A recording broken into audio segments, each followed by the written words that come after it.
They spent $1 trillion to follow a star map left by ancient gods, believing it was an invitation. They were wrong. It was a warning. On a distant moon, they found the architects of humanity, only to discover their creators had built a weapon to destroy them. This is the story of Prometheus, a journey to find our beginning that led to our end. The film opens on a primordial world, untouched and majestic. A lone, god-like figure, an engineer, stands at the edge of a colossal waterfall. He is about to perform a sacred ritual. A massive, dark ship hovers in the clouds above, a silent witness. The engineer opens a small bowl containing a bubbling black liquid. He consumes it, and his body begins to violently disintegrate.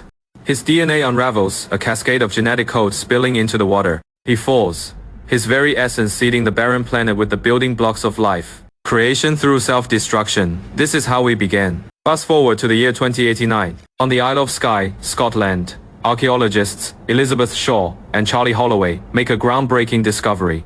Inside a dark cave, they find a 35,000-year-old painting. It depicts giant beings pointing to a distinct constellation of stars. This isn't the first time they've seen this. From Egyptian to Mayan, Sumerian to Babylonian, ancient civilizations all shared this exact pictogram. They had no contact, yet they all told the same story. Shaw, a woman of faith, sees it as a message of hope.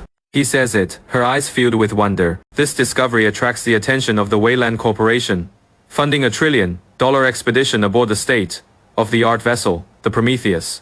After 2 years in hypersleep, the crew is awakened by David, an android with an unsettlingly human curiosity. He has spent the journey learning ancient languages and watching classic films, mimicking human emotion without truly feeling it. The trick, he learns, is not minding that it hurts. The crew is a mix of believers and cynics. There is Meredith Vickers, the icy corporate overseer who runs the mission with an iron fist. There is Janek, the pragmatic captain, who is just here to do a job. And then, there is the science team, including a nervous biologist, Milburn, and a cynical geologist, Fifield. During the mission briefing, a hologram of a long-dead Peter Wayland, the company's founder, reveals their purpose. He introduces Shaw and Holloway, placing them in charge of the scientific endeavor. They present their findings, the star map, an invitation from our makers, whom they call the engineers. The theory is immediately challenged. Fifield mocks the idea that they're chasing a cave drawing. Holloway fires back, dismissing 3 centuries of Darwinism, boldly claiming the engineers created us. When pressed for proof, Shaw admits her conviction is a matter of faith. I believe. Later. Vickers summons the 2 doctors to her luxurious private module, a self-contained lifeboat. She coldly lays down the law. She doubts their theories of benevolent gods, and if they do find these beings, they are not to engage. Their job is simply to report back to her. The $1 trillion price tag makes them employees, not equals. The Prometheus descends through the atmosphere of LV-223, a world that looks eerily like Earth, but with a toxic secret. The carbon dioxide levels are lethally high. 2 minutes of exposure would mean death. As they navigate the treacherous canyons, Holloway spots it, straight lines carved into the landscape. An unmistakable sign of intelligent design. They've found it. The ship lands, and despite the approaching darkness, Holloway is eager to unwrap his Christmas presents. The exploration team suits up, Vickers once again asserting control by forbidding weapons on what she insists is a scientific mission. They drive toward the massive dome-like structure, a silent, imposing monument in the alien wilderness. Upon arrival, the team stands in awe. They are ants before a cathedral. They venture inside, the beams of their flashlights cutting through millennia of darkness.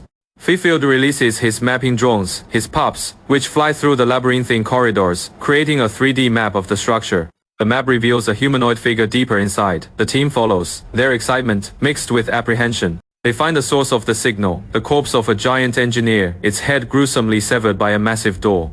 Shaw performs a carbon dating. The creature has been dead for 2,000 years, give or take. At this site, the already terrified Fifield and Milburn decide they've had enough. Rocks, Fifield stammers, making it clear that gigantic dead bodies are not in his job description. They abandon the group, attempting to find their way back to the ship. Meanwhile, David, using his knowledge of ancient languages, effortlessly opens the giant door. Inside, they find a large chamber dominated by a monolithic stone head and rows upon rows of strange urn-like vessels. As they explore, the environment begins to change. The urns start to sweat, a viscous black goo. On the walls, a chilling mural comes into focus, a relief sculpture of a familiar, terrifying creature, the xenomorph. Suddenly, a warning comes from the Prometheus. A massive silica storm is bearing down on them. They must evacuate immediately. In the chaos, David discreetly pockets one of the leaking canisters. Shaw insists on taking the engineer's head with them, and they race against the storm back to the ship. Back on the ship, Shaw and the medic Ford examine the engineer's head. They realize it is a helmet. Removing it reveals a pale, humanoid face, eerily similar to their own. They attempt to stimulate its neural pathways with electricity, hoping to learn something.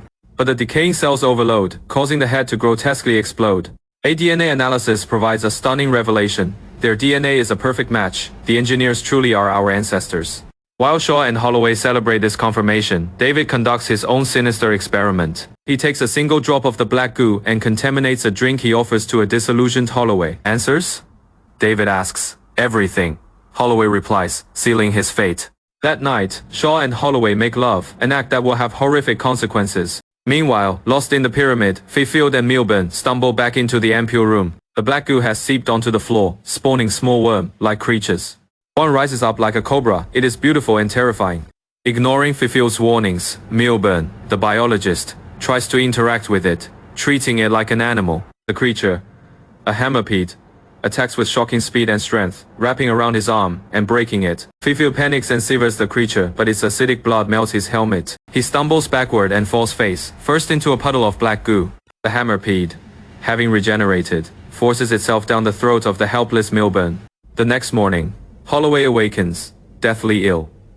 A small worm-like organism squirms in his eye. Shaw leads a rescue mission for the lost men, only to find Milburn's corpse, a creature having burst from his chest. Holloway's condition worsens dramatically, his body contorting. They rush him back to the ship. At the airlock, a tense standoff ensues. Vickers, armed with a flamethrower, refuses to let the obviously contaminated Holloway on board. Shaw pleads for his life, but Holloway knows it is too late. He stumbles toward Vickers, forcing her hand. She unleashes a torrent of fire, ending his suffering in a brutal, merciful execution. A grief-stricken Shaw collapses. Later, David informs her that she is pregnant. Shaw, who has always been sterile, is confused. The scan reveals she is 10 weeks along, after only 10 hours of exposure. It is not a human fetus. She realizes the horror of what Holloway's infection has passed to her. The crew wants to put her in stasis, but she knows they mean to study her. She makes a desperate escape. Her only hope is Vickers' automated MedPod, programmed for male patients but capable of performing surgery. In one of sci-fi's most harrowing scenes, Shaw initiates the procedure, performing a C-section on herself. The machine pulls a horrifying, squid-like creature from her abdomen, the trilobite. She staples her wound shut and traps the monstrosity in the med bay, decontaminating the room. Stumbling from the room, she is confronted with another shock. Peter Wayland is alive. He has been in cryostasis. His true purpose revealed.